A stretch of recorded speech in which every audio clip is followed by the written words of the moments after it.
We will be happy here in this strange new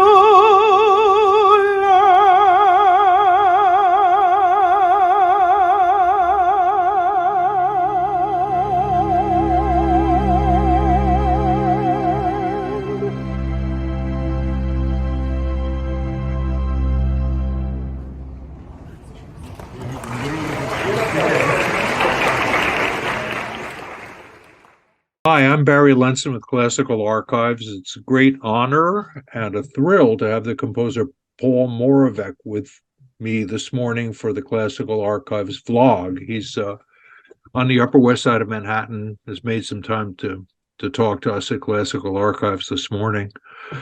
So the first thing I wanted to jump into was just by mentioning the premiere of your new work at Carnegie Hall, which happened about a month ago.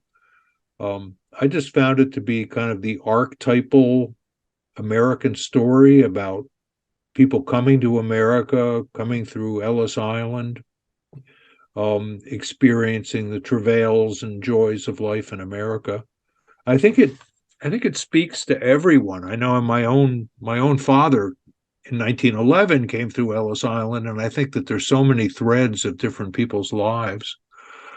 So first of all, compliments on just a wonderful and very moving piece. But Thank you. I also wanted to ask a bit about how it all came together, and just that's the question. How did this piece come together? What was the impetus and the process? Well, this work, A Nation of Others, which, as you say, is the story of Ellis Island on one day in 1921, basically that's what we decided on, is the third in what I call American historical oratorios.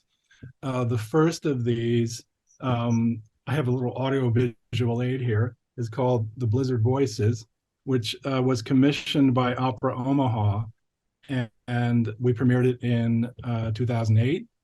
And it is about the blizzard of 1888, also called the Children's Blizzard, which devastated the Great Plains territories at that time, on one particular day in 1888, and killed who knows how many thousands of people, and many of them children. And that was to a libretto by Ted Kooser, the sort of poet laureate of Nebraska, and actually the United States a couple of times. Brilliant poet. And what he did was to take the actual accounts of survivors of the blizzard and fashion them into a book of poems and reflections on them. But a lot of it was the actual accounts, the actual words of ordinary people caught up in extraordinary circumstances. And that was an oratorio, but it's what I call an operatorio, because it's very dramatic, and it can actually work in both formats. You can, if it's unstaged, if you do it in a concert hall, then it's an oratorio. If you do it staged, then it's an opera. You know, it works in both ways. A precedent for this might be, you might think of Stravinsky's Oedipus Rex, which is, he actually called it, I believe he called it an opera oratorio.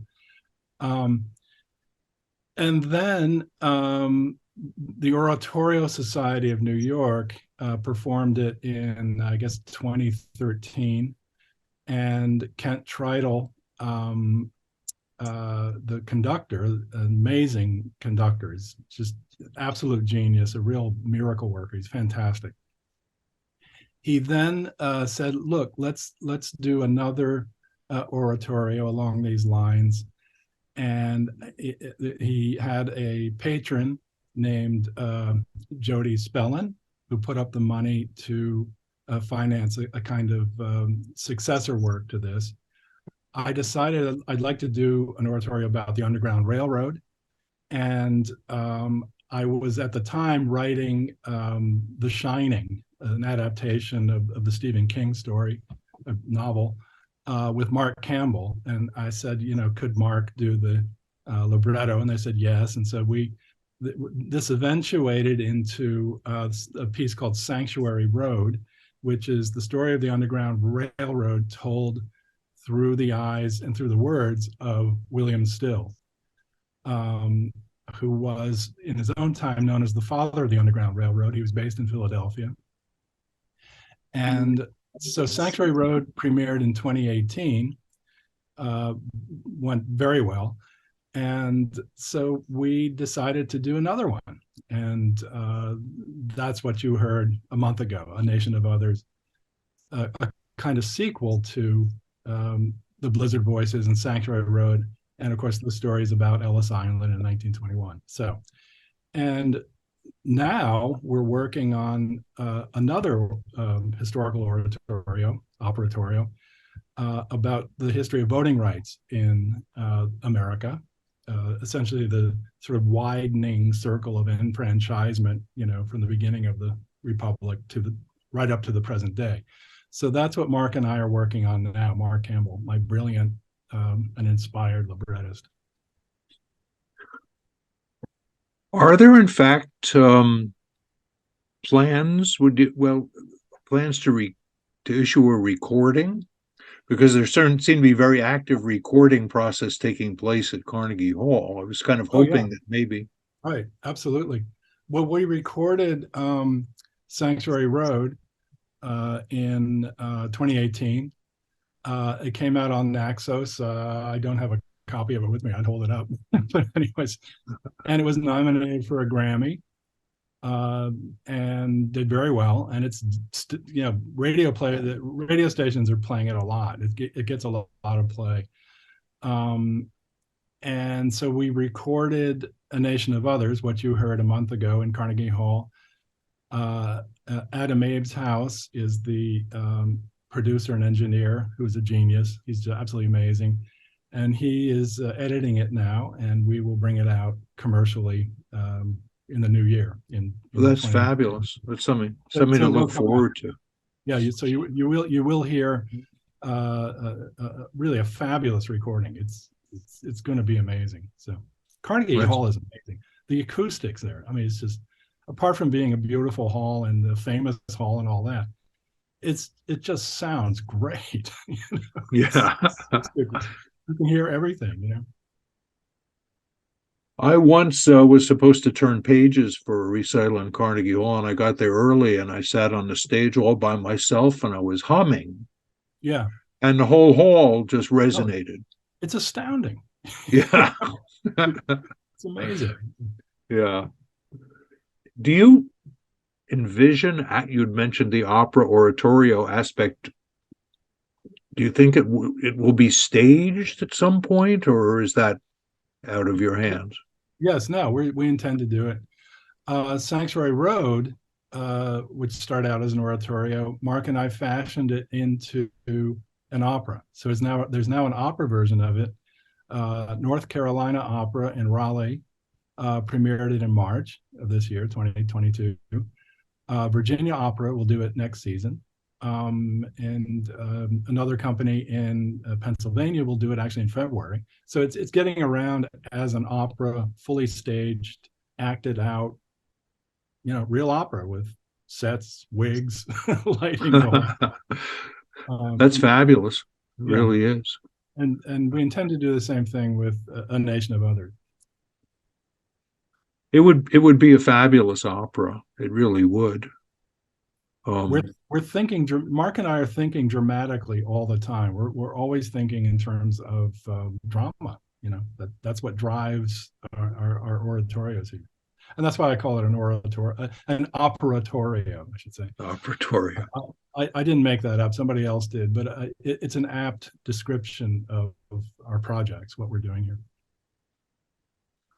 So I've been scouring the internet, reading about you and stuff, but it seems to be I want to ask about your early life and your early movement in your own life to compose, because I haven't been able to find too many biographical statements online that go into that. And I think people might really value it if you can tell me about that.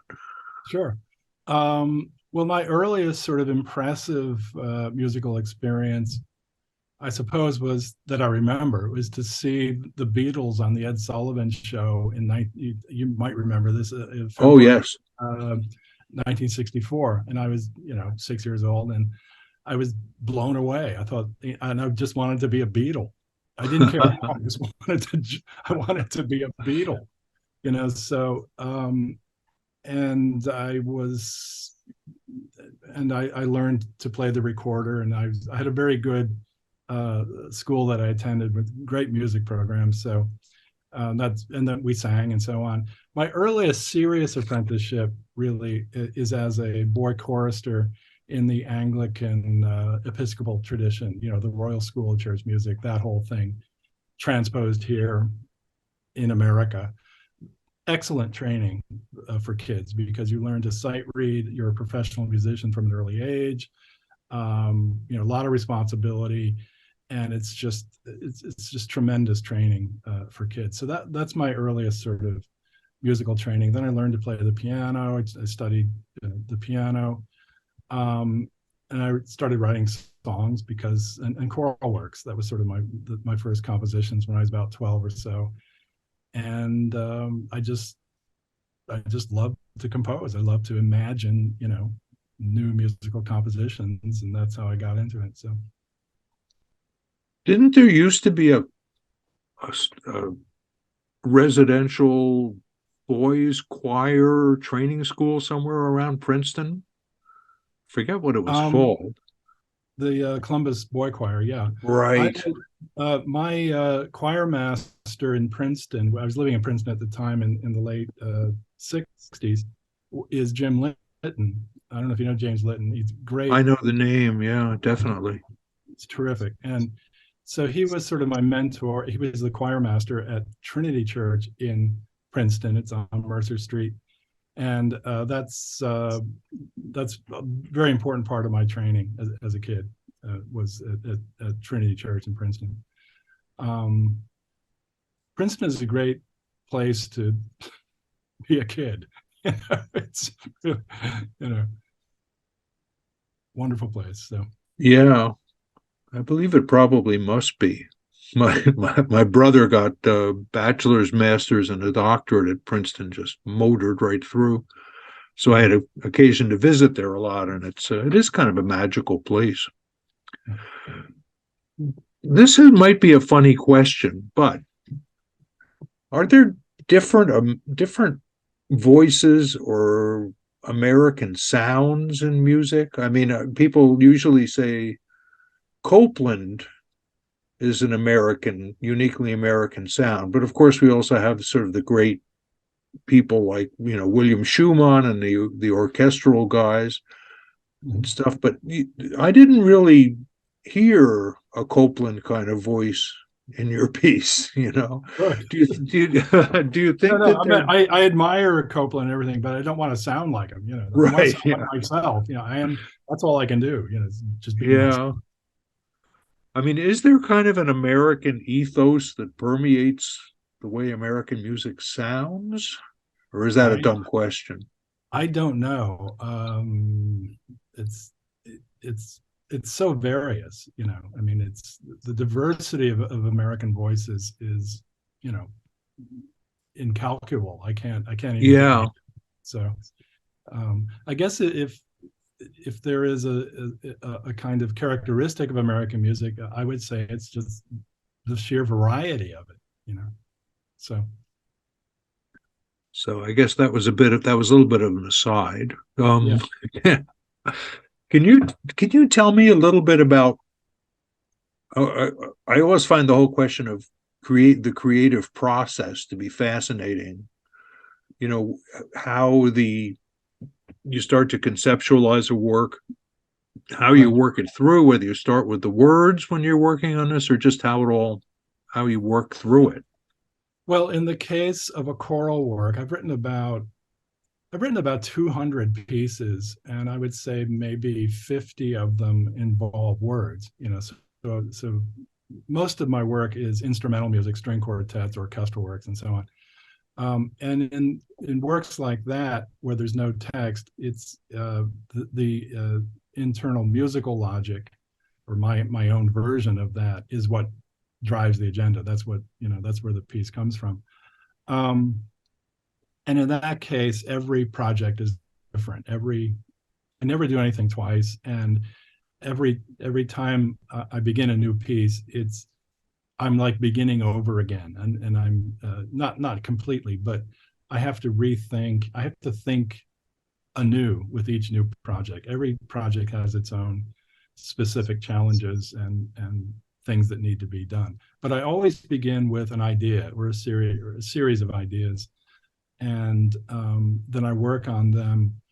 And you might say that I compose from the inside out. That is, I begin with an idea, and it grows organically, and eventually, and so you begin with like the seed of an idea, and it emerges into a great tree somehow. But in the case of a work involving text, a song, choral work, an opera, oratorio, I need to begin with the text, because otherwise I don't know what to do. I mean, it needs to be text driven. So in that case, it's the words first. And how does the collaboration work with the librettist? Do you get the book and you run with it, or are you back and forth and working together? How does it work?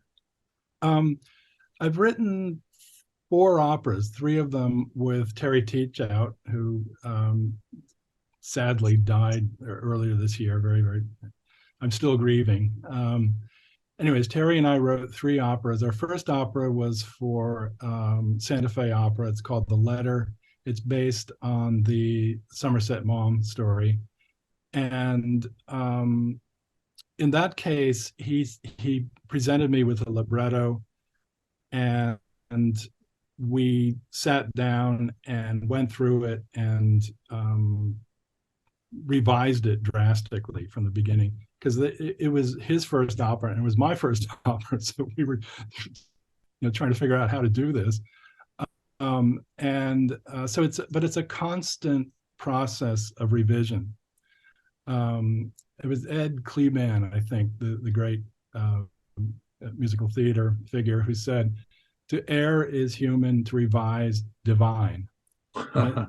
That's my motto. It's all about revision, constant revision, trial and error. See what works. If it doesn't work, chuck it, move on, keep going. With Mark Campbell, I've written The Shining, the opera The Shining, which, by the way, is getting done a lot these days. That was for Minnesota Opera in 2016, the biggest hit they ever had in the history of the company. It was really amazing. And it's now that the pandemic is, hopefully behind us, it's getting around.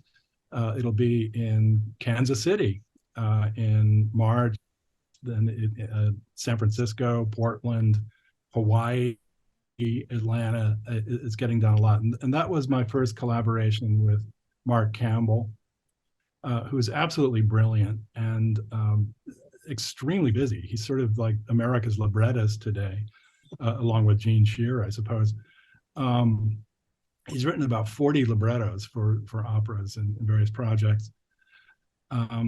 And so we wrote Sanctuary Road and A Nation of Others. Now we're working on All Shall Rise, which is the oratorio about voting rights. And I'll tell you, with The Shining, about 10 years ago, he wrote the first draft of the libretto. We sat down in his kitchen and read it back and forth to each other, just like a play reading as they do in the theater, just to see what it sounded like. Did it sound viable? Does this work dramatically, and so on? And then I started setting it to music, and a lot of what we did is by email. I would get stuck on something, or I'd say, look, I need a high note here, a long note on an open vowel sound. That's how specific we get. It's the wrong vowel sound, and I need something else here.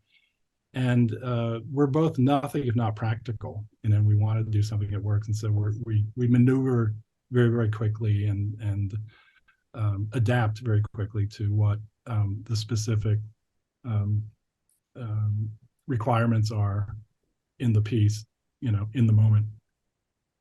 And that's how we do it. But again, it's a constant process of revision, kind of horse trading, going back and forth.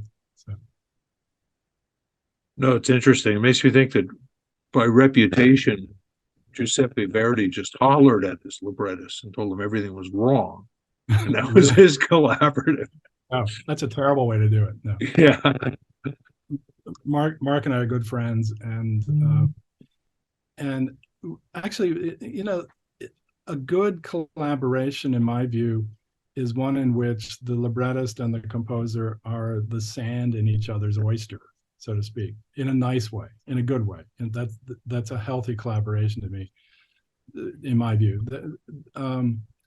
That is, if something isn't working, I want to know, because if I'm working on an opera, for example, if it fails as theater, if it fails as drama, then it fails. I don't care what the music sounds like and so on. It's got to work dramatically. And so whoever is commenting on what we're working on, it could be the director, it could be a singer in the cast and so on. I want them to tell me if something's not working, and then I'll fix it.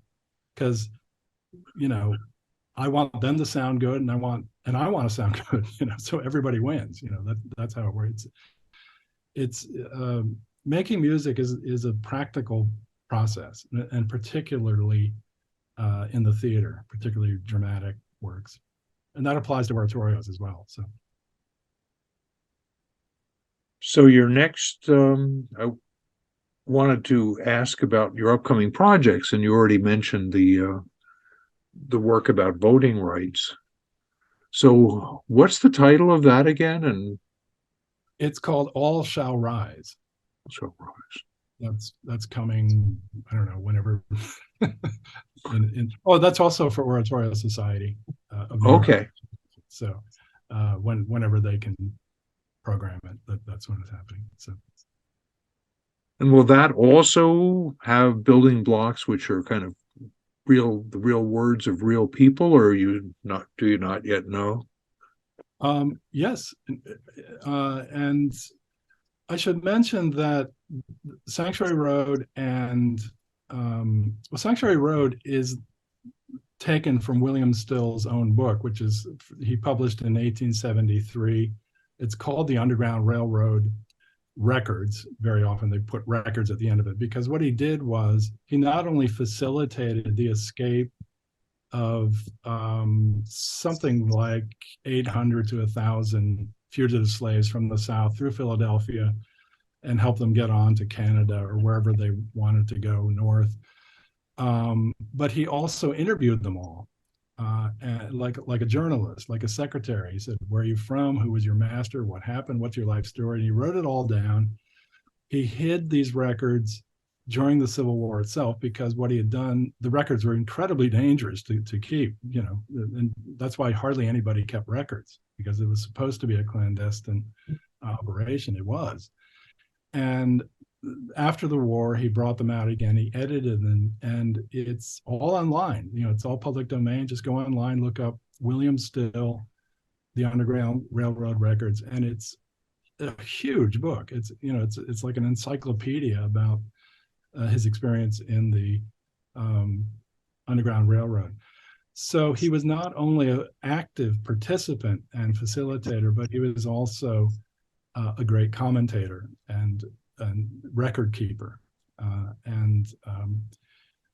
It was a very dangerous thing for him to do at the time, but from our point of view, we're glad he did, because this is how we know what we know about, the operations. And so the Sanctuary Road is told from his point of view, but the stories that he tells are of the fugitive slaves. They each have, you know, their own stories, and that's the meat of the libretto of the whole story, and so on. So it's about, as I say, it's about ordinary people caught up in extraordinary circumstances and situations, and the same is true of A Nation of Others, about Ellis Island. Mark took more poetic license with that. That was more a work of imagination from Mark's point of view. It's based on actual stories, but you know, he took more poetic license. With All Shall Rise, we're alternating between actual speeches, words of people like Benjamin Franklin and John Quincy Adams and Frederick Douglass and so on, and alternating that with the stories of ordinary people, you know, dealing with voting rights or you know, the challenges and, you know, et cetera, et cetera. Right. So it's a combination of both, you know, historical figures and again, these are works of imagination from Mark's point of view. He's telling stories based on real people, but you know, it's more fiction. Well, it's both fiction and fact, you know, combined. By the way, we're not doing documentary. These are not documentaries. You know, we're not historians. What we're doing is taking history and then as a point of departure, and then making it audible. You know, musicalizing it and so on, and dramatizing it. Of course, the story of voting rights is not yet over. No, it's none of these stories are actually, in a way. And what we look for are aspects of stories that are timeless and universal. So, for example, A Nation of Others is about a specific day, 1921. It's about Ellis Island. It's very specific stories, but the issues, the emotions, the all the aspects of these stories, in some sense, are timeless and universal. You know, and that's what a work of art can do. You know, it can be extremely specific. It needs to be extremely specific, but at the same time, it's about all of us. It's about the whole world, and it's about the human condition generally, you know. That's terrific. Yeah, I remember years ago reading a book called "What Is Art" by Suzanne Langer or Susan Langer. Oh, sure. She said, Sure. Yes, great writer. Yes. Yeah, she said it's art is has a specificity to it, but everyone comes to it and takes away something different. So yes, and you know, William Shakespeare, for example, you know, the consummate artist in a certain sense, the template of what an artist is. One of the things that I admire about him, among so many things, is that he never tells you what to think. He doesn't preach to you. He doesn't talk down to you. What he does is he holds up a mirror to the human condition, and in gorgeous, timeless poetry, mm-hmm. he tells us about it, but without judgment. He doesn't tell you what to. He lets you decide. You know, he presents the plays and he lets you decide. So, and for example, take a character like Caliban in The Tempest. You know, a monster. I mean, literally, he's a monster. He's a monstrous character, and he has the most beautiful speech in the whole play. Right. And that's so Shakespeare to do that, and you hear him talking about sweet airs, sounds and sweet airs. And you think, oh, I got to rethink this. You know, this is, mm-hmm. you know, who is this creature? You know, it's like, and at a certain point, Prospero says, and in talking about Caliban, he says, "This thing of darkness, I acknowledge mine." You know, and you think, oh, Yeah, yeah, Now I need to rethink Prosper. But he never tells you what to think. You decide. He leaves that up to the audience, and that's what I like to do as well. yeah. No, it's fascinating. I mean, it's funny. I don't remember what the painting was, but it was some painting that I told my wife I always found it very sad. I found it a very sad painting, and she said, "Why do you find it sad?" I never thought it was sad. Everybody brings something or takes Right, something different away. right. That's the power of art. Yeah. Yeah, it's fascinating. So I think that comes to the end of my poor paltry questions. But if there's anything else you want to talk about or add either now or later on, certainly welcome you to do so. Sure. Have we covered? I guess we're sort of this will be edited out, of course. What we're Yeah, this yeah. sort of a sidebar. So we sort of covered all your questions here. Is that right? I think we did. Yeah. Okay. Um, And at such time the recording comes out, we should get back together and oh yeah, yeah. Let's do that. That's great. And by the way, if you can, come to Kansas City and see The Shining. I would love to. It's going to be astounding.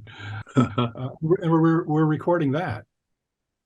Gerard Schwartz is conducting, and it's going to be an amazing cast, and it's ready. It's ready to go. So we're working on that now. Oh, it's great you've got Gerard Schwartz. It's hard to think of someone who could be a more definitive conductor of a new American work. That's wonderful. Absolutely, absolutely. Yeah. So terrific. So let me get working on this, and I'll keep you in the loop about how it's shaping up. But this has been really just terrific. Okay, well, great. Well, thanks a lot. Thanks for Thank you. And I look forward to meeting you at some point. So Yeah. Well, I'm oh, just over here in New Jersey, so I'm sure I'll get back I'm into something. we're going to have dinner with Joe and his wife tomorrow night. Oh, wow. At Pershing Square, restaurant at Grand Central. So. Yeah. I first met Joe 40 years ago. He was directing an opera I was in back in my opera days. And so we've gotten to be incredibly good friends with Joe and Linda. Yeah, yeah. And Joe commissioned a piece from me called, it's part of a psalm project that he did with Deus Soli Gloria. What's it called? Yeah, Solo Deo Grazia, I think it is. And so I'll send it to you. It's online. It's okay. Actually, it is a setting of Psalm 23 that was premiered jointly by Temple Beth Emmanuel on the east side and St. John the Divine. The choirs are both combined, and they did a number of these things. And evidently, it was the first time in New York history that this had happened. This kind of ecumenical collaboration, which is kind of amazing. I'll send it to you. But that Joe made that happen. That was Joe's commission. Terrific. Yeah. I look forward to seeing that. So, thank you so much, and obviously I'll be in touch. Yep, it's not about goodbye. this. Adieu. Yeah, adieu. Okay. Yeah, thank you so much. Thanks so much for taking the time. Thank you. Thank you. Okay. I'll speak with you soon. Thank you. You bet. Bye-bye.